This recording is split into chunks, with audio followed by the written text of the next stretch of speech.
Halo, salam sejahtera buat kita semua.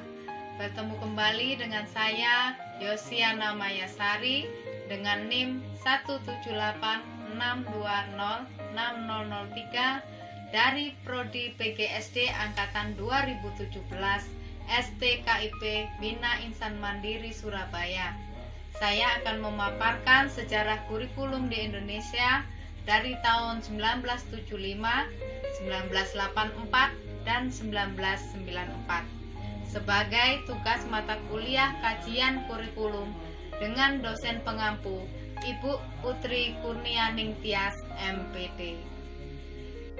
Yang pertama, kita mulai dengan kurikulum 1975. Kurikulum 1975 merupakan pengganti kurikulum 1968. Kurikulum ini merupakan perubahan yang mutakhir sejak munculnya Orde Baru dan merupakan inovasi dalam dunia pendidikan. Dengan kata lain, menjadi sejarah inovasi pendidikan dari kurikulum yang dilaksanakan terus-menerus. Cara tentang prinsip-prinsip kurikulum 1975 adalah 1. Berorientasi pada tujuan. Dalam hal ini, pemerintah merumuskan tujuan-tujuan yang harus dikuasai siswa yang lebih dikenal dengan istilah tujuan pendidikan. Tujuan pendidikan ini meliputi tujuan nasional, tujuan institusional, tujuan kurikuler, tujuan instruksional umum dan khusus. Prinsip yang kedua adalah prinsip relevansi. Sistem pendidikan akan dilengkapi dengan pendidikan keterampilan yang relevan dengan tuntutan kerja di masyarakat. Kemudian yang ketiga adalah prinsip efisien dan efektivitas. Kurikulum 1975 menekankan pada efisiensi dan efektivitas penggunaan dana, daya, dan waktu. Yang keempat adalah fleksibilitas program. Program yang dibuat bersifat fleksibel dan tidak kaku, disesuaikan dengan kebutuhan masyarakat di sekitar. Selanjutnya adalah prinsip berkesinambungan.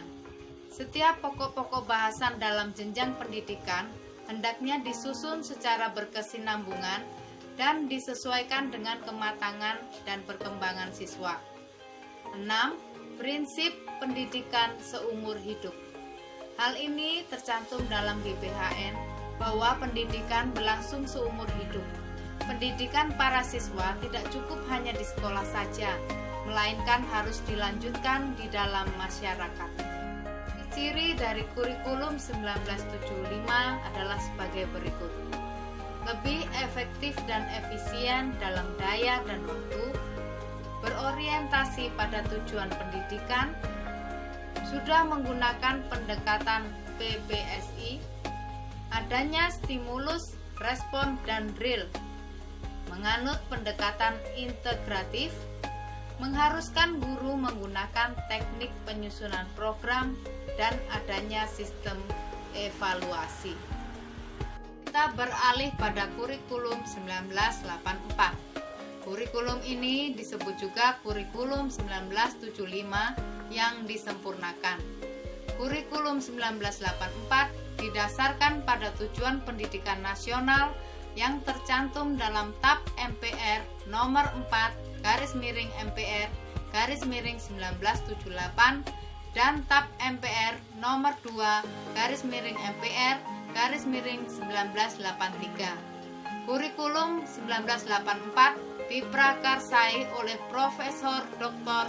Koni R. Semiawan yang menjabat sebagai Kepala Pusat Kurikulum Depdiknas periode 1980 sampai 1986. Adapun ciri-ciri dari kurikulum 1984 adalah sebagai berikut. Yang pertama, berorientasi pada tujuan instruksional. Kedua, pendekatan pembelajaran berpusat pada siswa dengan menggunakan cara belajar siswa aktif atau CBSA. Yang ketiga, adanya pelaksanaan pendidikan sejarah perjuangan bangsa atau disingkat PSPB. Keempat, menanamkan pengertian terlebih dahulu sebelum diberikan latihan-latian. Dan yang kelima adalah adanya gerakan wajib belajar 6 tahun. Dalam pengembangannya, kurikulum 1984 berinovasi pada pendekatan, metode, dan strategi pembelajaran yang meliputi 1.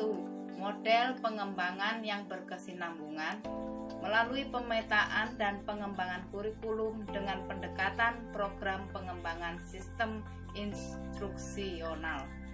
2. Model kemasyarakatan. Kurikulum ini disesuaikan dengan tuntutan masyarakat di lingkungan tempat sekolah itu berada.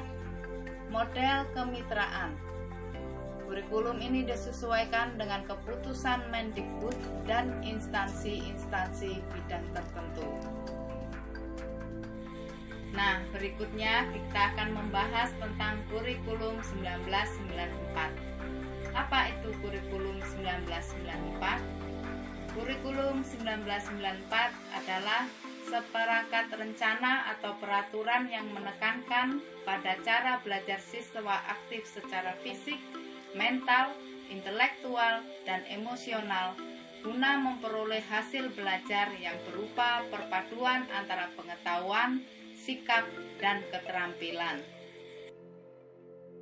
Ciri-ciri dari kurikulum 1994 adalah 1. Adanya perubahan dari sistem semester menjadi caturwulan atau disingkat dengan CAWU.